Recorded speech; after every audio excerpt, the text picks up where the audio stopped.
Hello అందరికీ welcome back to my channel అండి. ఈరోజైతే ఒక టిప్ అయితే చూపించబోతున్నాను. చాలామందికి తెలిసే ఉంటుంది, కానీ తెలియని వాళ్ళ కోసం అయితే ఈ వీడియో తీస్తున్నాను. మనం కొత్తవి ఇంటికి ఏ వస్తువులన్నా కొన్నా కానీ, గిన్నెలు కానీ లేదా గ్లాసులు కానీ ప్లేట్స్ కానీ వేటివన్నా కొనుక్కున్నా సరే ఇలా స్టిక్కర్స్ అయితే ఉంటాయి. ఆ స్టిక్కర్ని నీట్గా రిమూవ్ చేసేకి రాక తినేటప్పుడు ఒక్కొక్కసారి అలానే దొరికిపోతుంది అనేసి అనుకుంటూ ఉంటాము.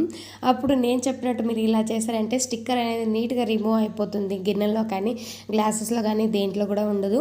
ఫస్ట్ అయితే స్టిక్కర్ మునిగే వరకు కొద్దిగా వాటర్ వేసేసి ఒక గంట సేపు అలానే వదిలేస్తే ఆ స్టిక్కర్ అనేది బాగా నానుకొని ఉంటుంది. అప్పుడు మనం చేత్తోనే ఆ స్టిక్కర్ని ఒకసారి అంతా రిమూవ్ చేసుకున్న తర్వాత ఒక స్క్రబ్బర్ని తీసుకొని బాగా వాష్ చేసుకోవాలి. చూస్తున్నారు కదా, ఇలా ఒకసారి స్టీల్ నార్ కానీ లేదా ఒక స్క్రబ్బర్ ఏదైనా కానీ తీసుకొని మనం బాగా వాష్ చేసామంటే ఆ స్టిక్కర్ మరక కొంచెం కూడా ఉండదు.